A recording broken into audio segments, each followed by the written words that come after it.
Welcome, everybody, to the Trachtenberg School Alumni Panel on Senior Level Careers within Nonprofits and Foundations. This is honestly one of my favorite panels that we do very frequently. I love this as an opportunity to showcase our alumni who are further along in their careers, to offer perspectives to our students and alumni who are all joining us today. I come from the nonprofit world, so I'm a little partial to this, but I find that this panel is always incredibly informative. So without further ado, I'm going to have our panelists begin by speaking. At any point, you can type in your questions, or after the introductions are over, you're welcome to raise your hand so you can ask your questions yourself. Julie, Julie was the first one on, coming to us from Kansas City. So I'm going to have you go ahead and start by giving an introduction about yourself. Okay, great. Well, thanks for having me. I will just start by saying my career journey has been circuitous, taking me through various organizations in the nonprofit and philanthropy realm, mostly there in DC and then now here in Kansas City. And just one consistent theme that I'm going to highlight throughout this is the importance of relationships, particularly the power of having somebody mention your name in rooms that you're not in.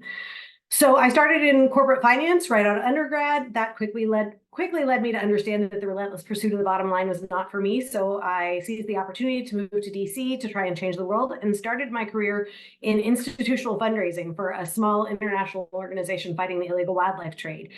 Through a transition within the organization where the founders decided to separate into two organizations, I learned a lot about operations and restructuring, and moved over into the communications side as we stood up the new organization.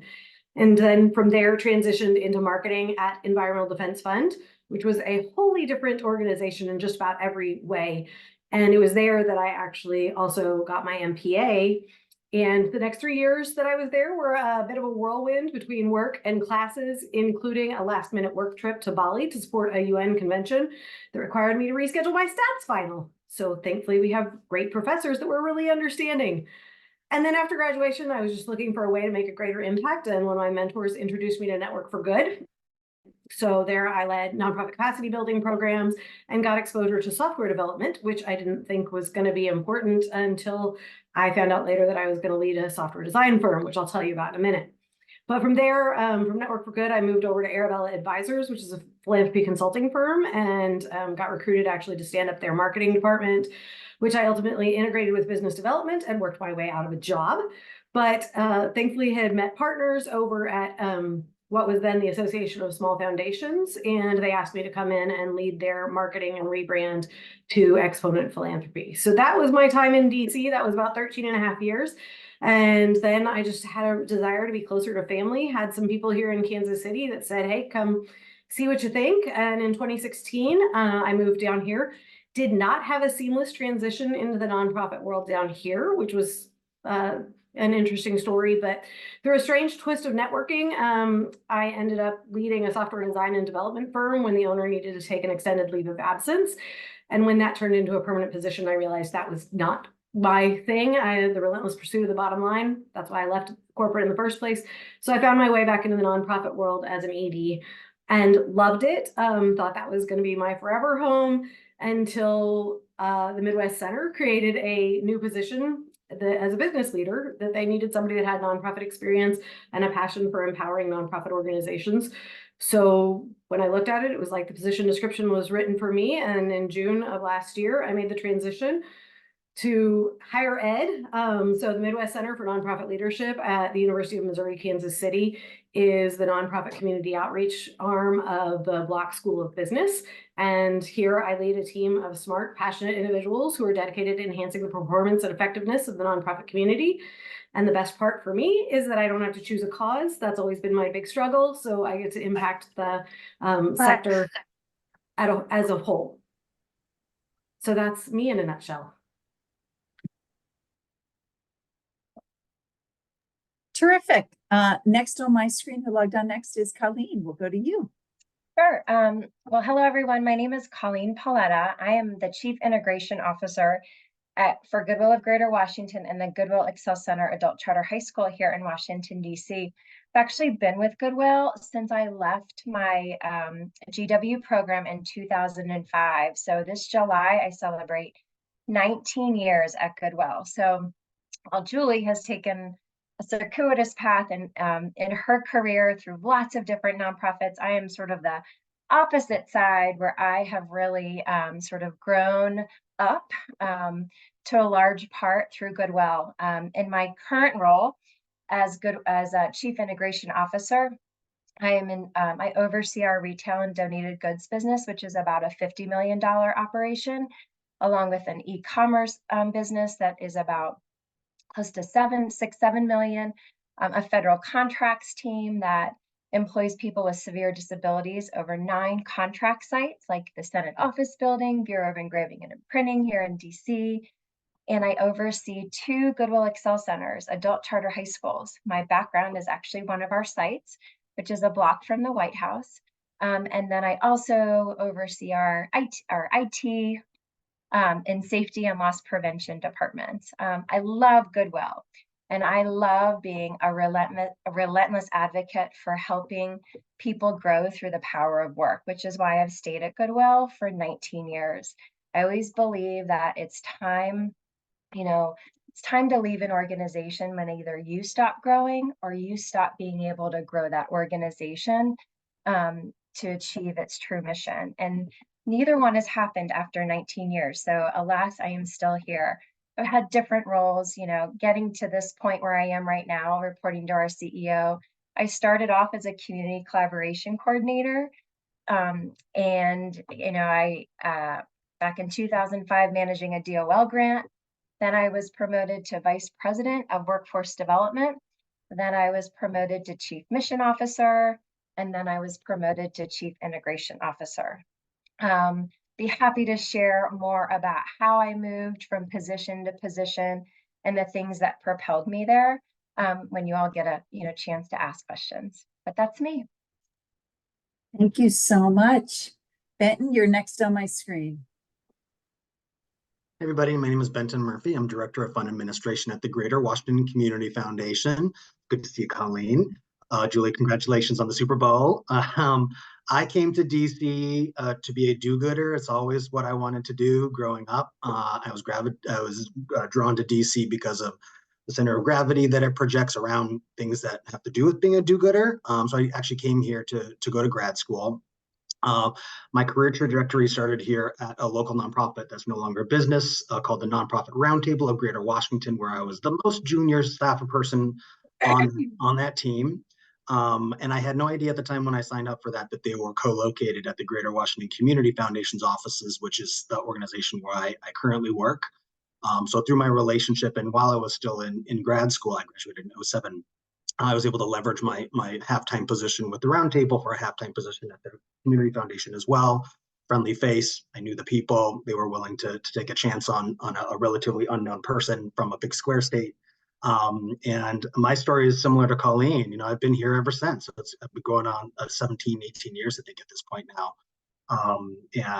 My career has had some very unusual twists and turns as I've been here. I really started out in the programs department during the late Bush administration, early Obama administration, doing a lot of work on community organizing, social and racial justice, as well as workforce development. I was promoted around 2008 to lead our workforce efforts, which is how I became familiar with folks like Colleen and got to do a lot of really great work in the community, serving on civic associations and boards like the DC Workforce Investment Council. At one point during my program officer tenure here at the Community Foundation, I led our programs department as an interim vice president twice. I led the team during a couple of staff transitions. Being a CEO has never been in the cards or what I wanted for myself. So I resisted the urge to take that leadership track and stayed in the program space, which was pretty wild for me during COVID. I will say our Community Foundation was one of the only foundations locally that stayed open during COVID. So other foundations gave us all of their money to give out. So in about 2 months after COVID hit, we reviewed more than 2,000 applications. I personally coordinated over 75 grant reviewers to make nearly $90 million in grants in Greater Washington around the COVID response. It was an accomplishment of a lifetime, but boy, did it make me tired. So I asked for a sabbatical. They told me that's not something they offer here at the Community Foundation. So they let me leave for a year and then come back. So now I am back in a different role. I am Director of Fund Administrations. I've stepped away a little bit from the program work in order to focus in more on sort of working with our donors, as well as doing some bespoke philanthropic consulting, similar to what Arabella does that Julie mentioned earlier. So for instance, right now I'm running a big scholarship program on behalf of the DC public school system and doing a lot of other high touch work with high network donors that have funds here at the Community Foundation, doing stuff around maternal health, community-led grant making, lots of cool stuff. Working at a community foundation, you have to be a jack of all trades. I love it. It's sort of in my DNA at this point. I'm happy to share more with anybody who has questions. Terrific. Thank you so much. Julia, we'll transition over to you in New York. Hi, everyone. My name is Julia Reticker-Flynn, and I'm the director of the Rights, Faith, and Democracy Collaborative, which is a donor collaborative at a public foundation called Proteus Fund. And just to give a little background of what brought me on this path, I went to undergrad in DC. I went to Georgetown, and one of the challenges, I came out as queer, and I was confronted with a lot of challenges on campus, particularly Georgetown being discriminatory in different ways.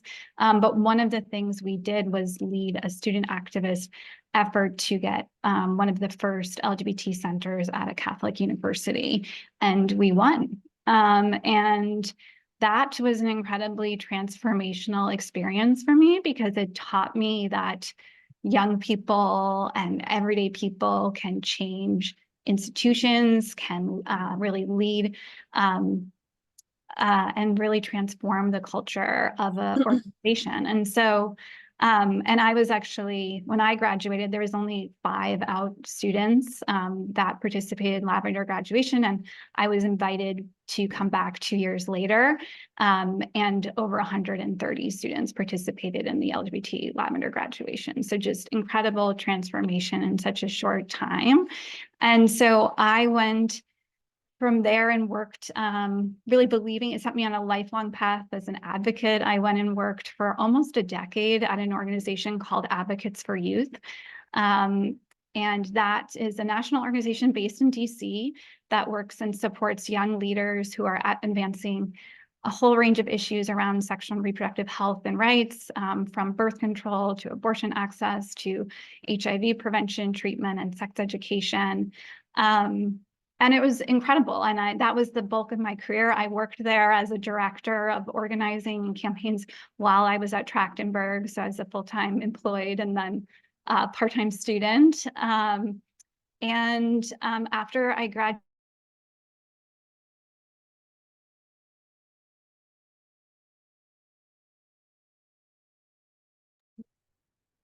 I think we've lost Julia. Everybody else, yep. Okay. I'm gonna go ahead and hopefully she'll come back. Maxine, oh, there you were back. Okay, Julie, we lost you for a second. okay. There was something part-time student, and then we'll go Oh, from there. sorry. Yeah. There's like we're having like slight explosions on my street from the snow. So sorry for that, but hopefully I stay with you. But basically, I've worked for almost a decade at Advocates for Youth, supporting young people doing advocacy on a range of issues, and then really saw that one of the challenges we were seeing is, even as we built support for core issues, a lot of terrible laws were passing all across the country. And so I was curious about structural democracy issues, which then brought me to Piper Fund, which is a donor collaborative at a public foundation at Proteus Fund, where I was their first program officer on the right to protest, and really helped build out a grant-making portfolio strategy around how we were supporting groups at the state level fight back against a lot of really terrible laws aimed at criminalizing protest. And from there was decided to bring all these passions together for reproductive justice, LGBTQ rights, and democracy, and was promoted, because it's part of Proteus, to the director of this donor collaborative. And a donor collaborative, just quick background, means you raise all the money you give out. So it's a little different than typical foundations that have an endowment. So I do a lot of my job is working with other foundations to pool resources and sort of mobilize philanthropy to then also grant make and get it out to groups across the country that are doing really critical work. So happy to answer more questions, and sorry about tech issues. And Maxine, bring it home. All right, I'm happy to do that. So thank you for the opportunity to be here today. I'm Maxine Griffin Somerville. I am the Chief People and Culture Officer at the National Audubon Society, which is a bird conservation organization, one of the largest and oldest in the nation. I work on everything human resources. Before coming to Audubon, I've only been here about 1.5 years, actually, only 1.5 years. I served as the Vice President of Global Human Resources for Engender Health, which is a global health women's organization. And we had programs in about 12 countries across Africa, Asia, and the US. And so I worked really closely with country offices worldwide. I've worked for a number of mission-driven organizations over the course of my career, from the Office of Personnel Management to the Brookings Institution, to Urban Institute, to the League of Women Voters, to the United Nations Foundation, to the National Abortion Federation, and the Center for Policy Alternatives. And so my focus has really been in the nonprofit space. I was working in the nonprofit space when I graduated from GW, so many years ago. Absolutely delighted to be able to have the opportunity to chat with you all today about human resources, and any questions that you might have for me. So thank you, Denise. Fantastic. So I'm still waiting. I haven't heard back. I'm not sure if something came up for other panelists. So I'm going to go ahead at this point. If Lewis comes in and is able to join us, I will pause for him to do an introduction, but I would love to open up the floor to our students and our alumni to ask any and all questions of our panelists. You can ask a question to one of them, a couple of them, to all of them. The floor is yours. So I always like to say I could ask questions, but I would rather you all to have this opportunity.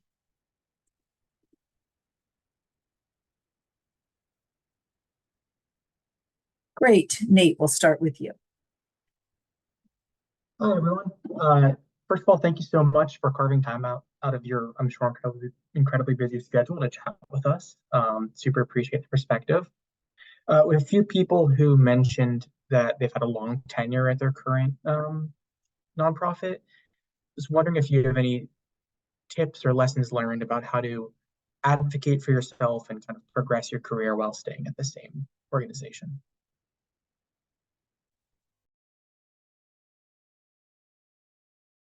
Sure. I'll go first. Ben, you can go too. So I would say, first of all, I think number one, you have to love the mission and the purpose and the why behind the organization you're working for. I think that is first and foremost. If you don't have that passion and that drive and that deep core belief in the work, I think that that's sort of a non-negotiable. I think for me, it's a funny story. So prior to going to grad school, I worked at the Sally Mae Fund, Points of Light Foundation. And then before I came to grad school, I was a high school teacher out in Chicago. And when I finished my grad program in 2005, I actually, when interviewed and I wanted this job, I thought at the Community Foundation, and I didn't get it. And I got this really nice phone call. And, see, Ben, I could be sitting in your shoes, but it wasn't what God intended for me. And this woman called me back. She's like, I loved meeting you. It was so great. We just don't, we think you're overqualified for the job. I was like, oh, seriously? Like, that's very nice. But she said, I know this woman and her name is, Summer Spencer, and I think you'd be great. And she's really looking for someone with your skills and whatever. So I want you to talk to her. So that's how I actually got in, an interview and got hired at Goodwill. And I, as a community collaboration coordinator, and the job that I had managing a DOL grant, I actually I was in my late 20s. I was not married. I had a lot of time. I was really ambitious, and I just took on lots of extra stuff. I helped the development team with grant applications. I, raised my hand when someone needed a logic model done for a new program they were trying to create to go submit this proposal. And I just kept saying, sure, how can I help? Sure, how can I help? And eventually people notice, and eventually positions open, and eventually, you raise your hand, and then you sort of, opportunities are created for you. Quite frankly, you couldn't have told me in 2005 that I would still be at Goodwill in 2024. I would have said, no stinking way. I have 2 teenager kids. My husband works at the Wall Street Journal here in DC. I didn't even think I'd be living in DC. And so I gotta just tell you, love what you do.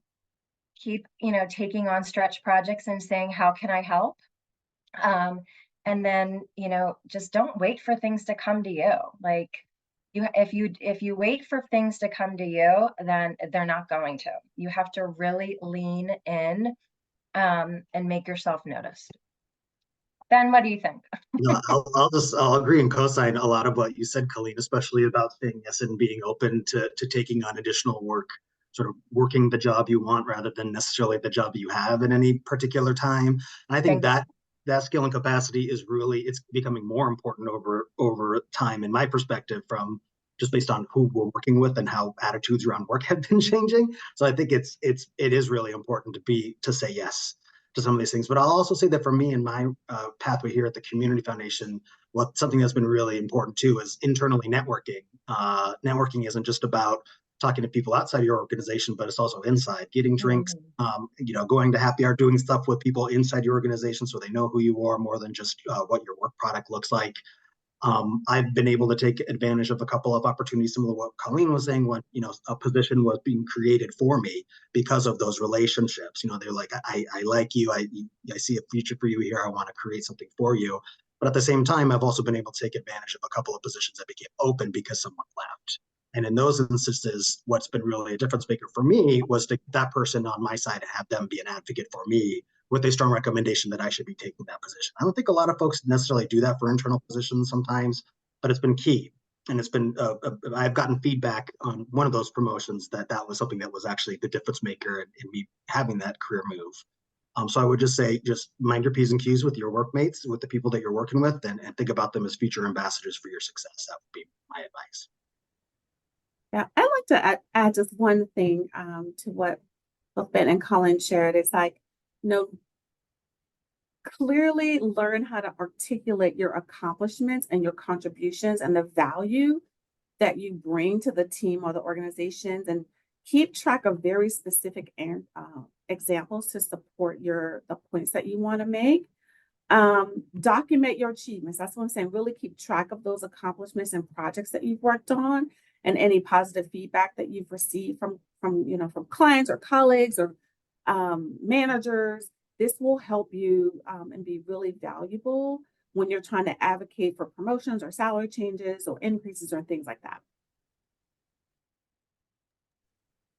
I will just add something that I learned from changing positions as frequently as I did, in that in retrospect, I could have been more patient, because some of the times I switched jobs because I didn't see a clear path to that next position.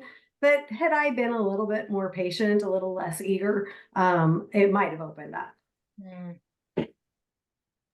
Great. But I don't regret any of the changes I made. Before I open up we have another person who raised their hand. Just so the panelists know, there was a question that came in on the chat that because that's a personal question around citizenship, if you want to answer or reply to that person directly, feel free. That person had a question regarding citizenship, but I don't want to put anybody on the spot regarding that. Jaya, I see your hand is raised. Hi, everyone. I feel a bit under the weather, so that is why my camera is turned off, but didn't want to miss this opportunity to meet such wonderful people. And so I'm here. I had a question that was particularly tailored towards Maxine, but if anybody else also has inputs on the same, I'd be more than happy to hear your feedback as well. Maxine, I am a second-year public administration student, and I'm truly passionate about diversity, equity, and inclusion. And I have some background in corporate responsibility, but right now I'm contemplating a shift into the DEI space. So my first question is, does this pivot make sense in terms of me not having any experience and me trying to venture in this area? And second, like while pursuing my studies at GW, I'm enrolled in one course right now, which is related to DEI, but I'm curious if obtaining a certification would enhance my transition and increase my job opportunity prospects. And if so, if you could please recommend specific certifications that might be beneficial for me, that would be helpful for me to know. Oh, that's a really great question. Thank you, Jaya, for those questions. Yeah, I would say around DEI specifically, it would be most helpful if you don't have a lot of experience or background in DEI specifically. There are certifications, like the University of Florida has a really good program. I The think University of Florida has a really good program that you might want to look into from a DEI perspective. They ran it a couple of years ago, but I know they've enhanced the program over the last couple of years. So I would suggest that you look for opportunities to work in the DEI space as much as you can, so that you can build those accomplishments that I talked about a little bit earlier, so that when you want to go into the DEI space, you can say, oh yes, I've done these things around DEI, and be able to demonstrate that to those people who are looking for those positions.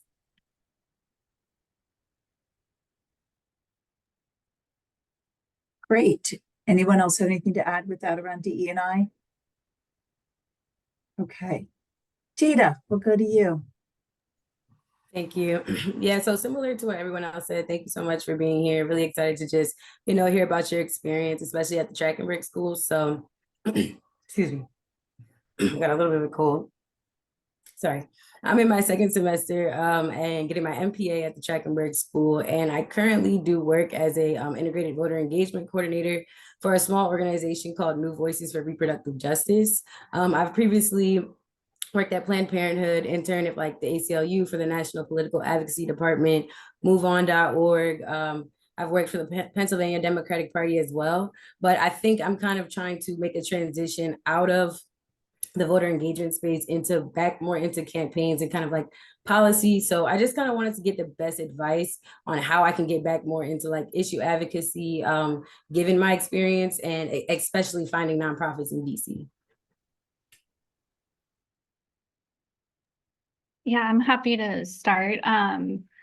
Yeah, I love all those organizations. So glad to hear that you've been working on those. I think, it's when I was the organizing director at Advocates for Youth, we would often be hiring people who either had campaign experience or issue experience. And one of the things that was that I saw was really transferable skills was that campaign experience was invaluable because of understanding some of the similar things, of understanding metrics, how to communicate issues with people, how to reach out, and that emphasizing those really tangible skills was really powerful in interviews, because I would often hire folks that had that experience, even if they had never worked on the issues that we were working on, because the skills were so transferable. So I think like there's not necessarily like you need to work in specific issue areas to be able to apply for an issue area. Like if you were really interested in climate justice now, like I think being able to talk about those organizing experiences in your other fields and being able to talk about the transferable skills during the interview and in the cover letter. I think cover letters, I will say, have been sometimes, I see them as like they are an incredible opportunity to highlight those pieces and really look at what someone is looking for in the role and tie your experience to what those specific pieces that people are looking for.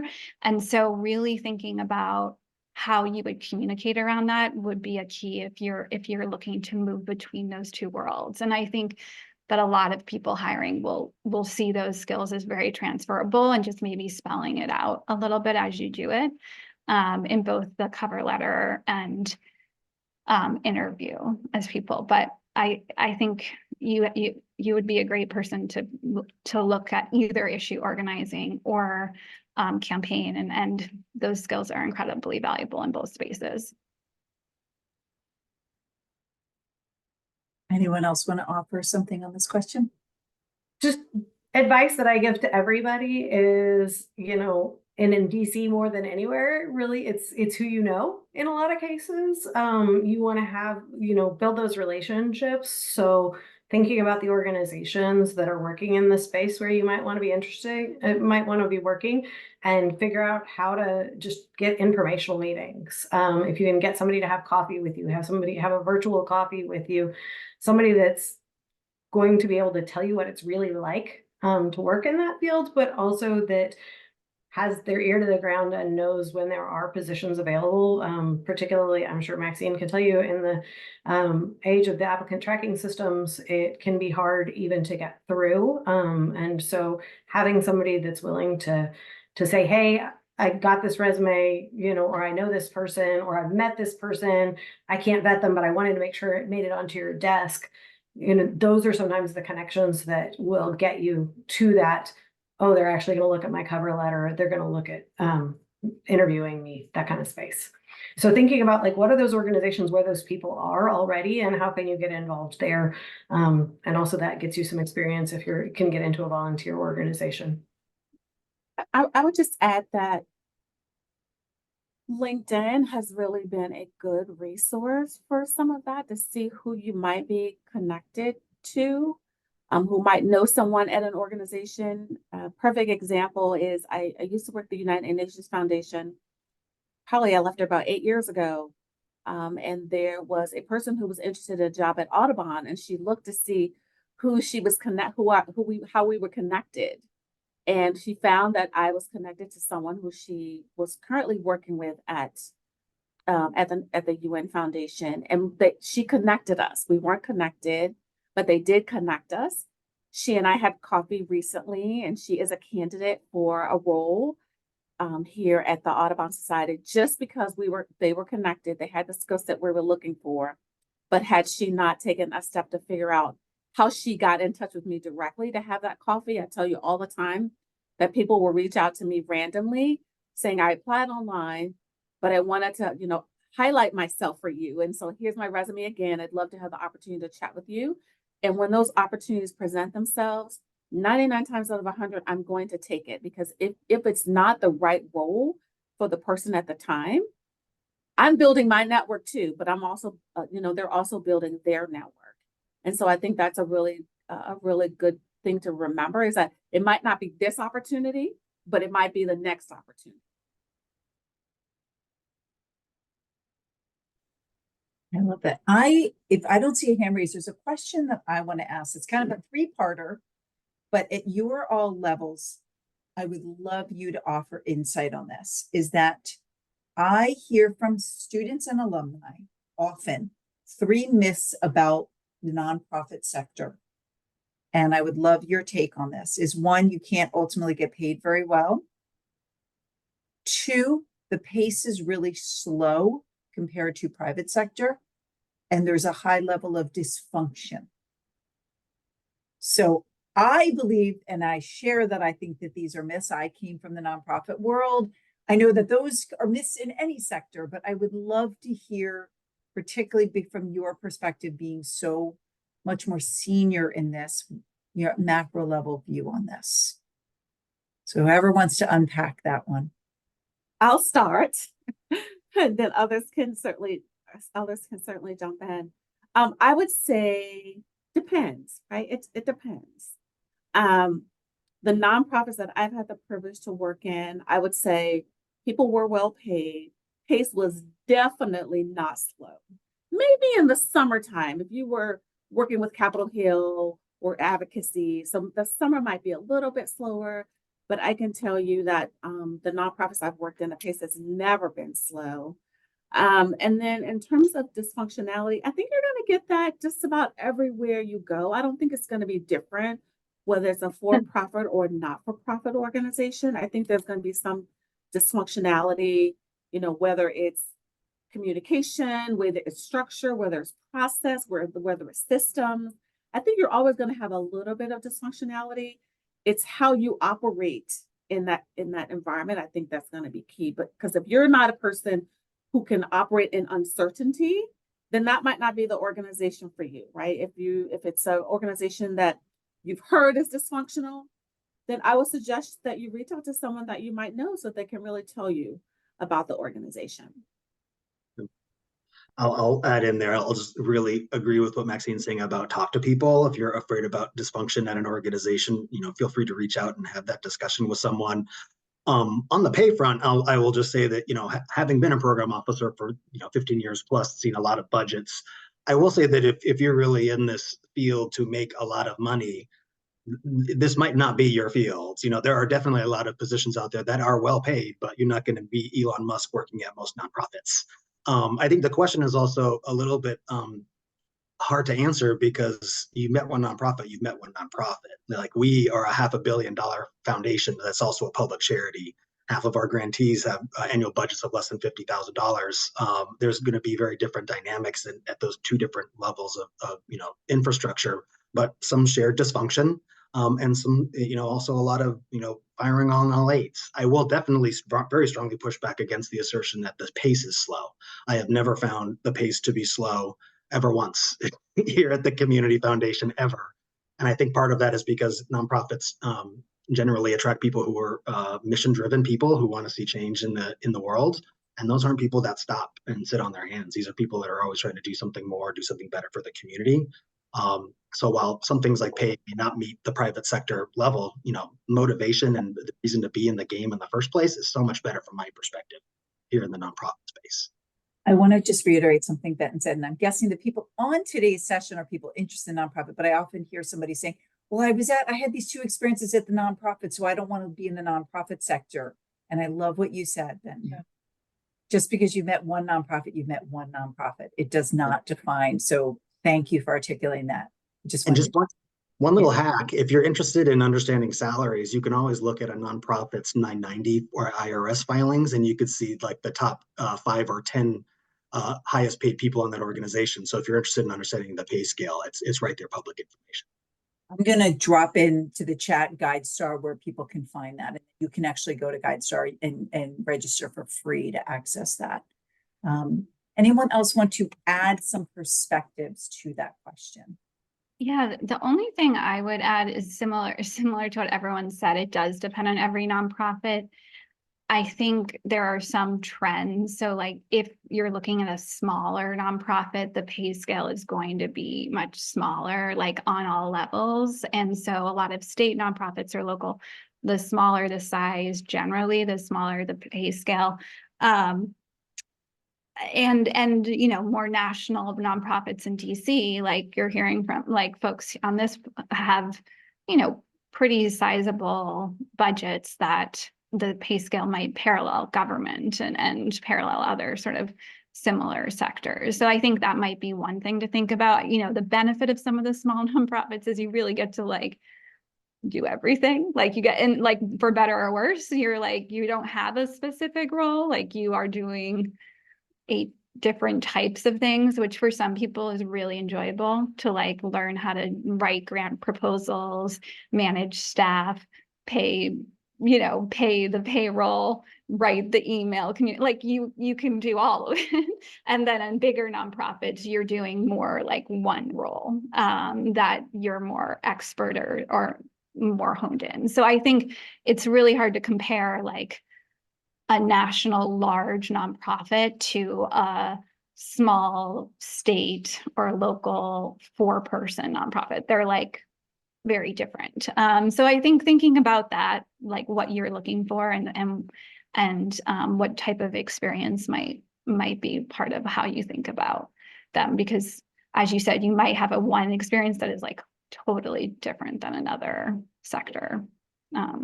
And the pay ranges are just all over the place, depending on the size of the nonprofit. I would just just to glom onto all of these, one of the things I say all the time is nonprofit is a tax status, not a business model. So you can think about a small nonprofit as like a small business, whereas a large nonprofit is like a large corporation. And so you're going to see similar variances as you would in the for-profit sector. And you absolutely should get compensated for your talent. And if you're not, that may not be the organization for you.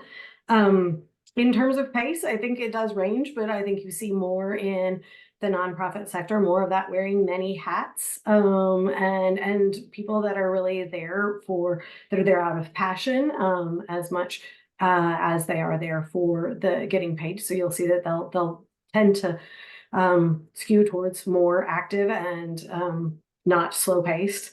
And then level of dysfunction. One of the things I would say to look at is just kind of the maturity of the organization, just as with a small business, when you have a founder involved, that organization is much more driven by the founder's personality. Now, obviously, a small business is incorporated differently than a small nonprofit, but you still end up with a lot of the same founder syndrome. And that can perpetuate, I think, more in the nonprofit sector. So, speaking from experience, I mean, every organization has its own dysfunction. It's just a matter of, as Maxine said, whether you can function within that dysfunction, but you can also get some insights into the type of dysfunction based on, the leadership structure of the organization. So I'll ask one more question if I don't see anybody coming in with questions. That we can wrap up and kind of, again, you can handle the question in any way that fits before we open up the breakout rooms, is for those of you who remember some things with Trachtenberg, but if not, you don't have to reference Trachtenberg, but for somebody who's attending today who thinks, I want to be at a senior level at a nonprofit, are there some courses at Trachtenberg? Are there skills that you have that you think, really specific skills that have made you successful to continue to rise in the ranks to leadership roles, specifically within the nonprofit space?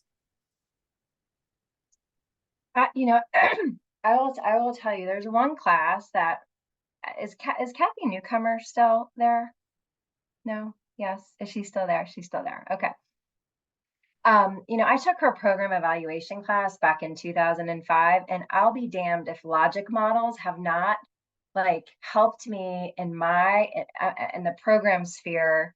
I've developed a lot of programs. I've developed small job training programs to an entire charter high school that I got approved here in the district. And so for me, just theory of programs, that program evaluation class came in so handy to me.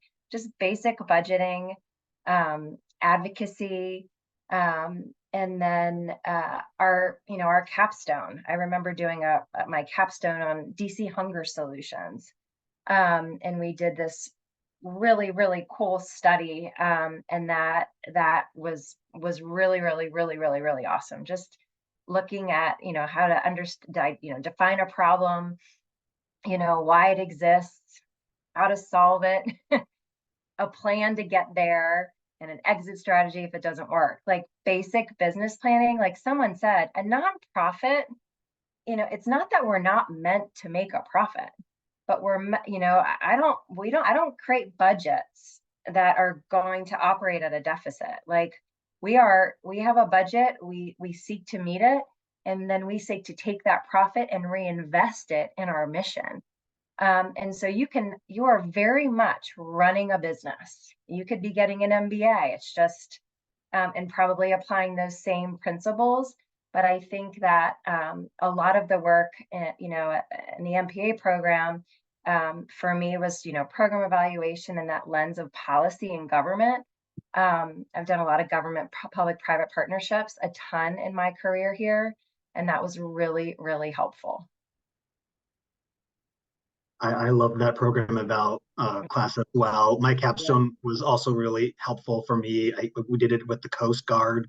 It was fascinating. We got to go on a Coast Guard cutter and meet all the sailors on the boat and stuff. But I don't know if they still do it the same way, but back then they purposely comprised our team of people with different, on the different ends of the Myers-Briggs spectrum. So learning how to work with Myers-Briggs, people. that was so good. That was so good. learning how to work with people that don't necessarily think the same way you do was very important. I will also say that, and this comes up so often for me in conversations with people who were like GW students having conversation with me. All of Michael Worth's classes were really valuable to me. Yeah. On just the general approach to donors and how foundations just sort of operate. His philosophy, I think, is really valuable and definitely speaks to how foundations actually operate. Yeah. So I would definitely highly encourage those classes. I had a speaker in one of his classes who was at Fannie Mae Foundation, no longer here anymore, who's now my board chair for our school. His name is Glenn Howard. And I was like, Glenn, in 2005, I sat in your class talking about charitable annuities. Did you know that? And now he's our board chair. So, you never know the speakers who you meet who end up essentially being your bosses someday. Yep. Professor Worth did. It was a consultant for us way back in the day, like a development plan for us. Yeah.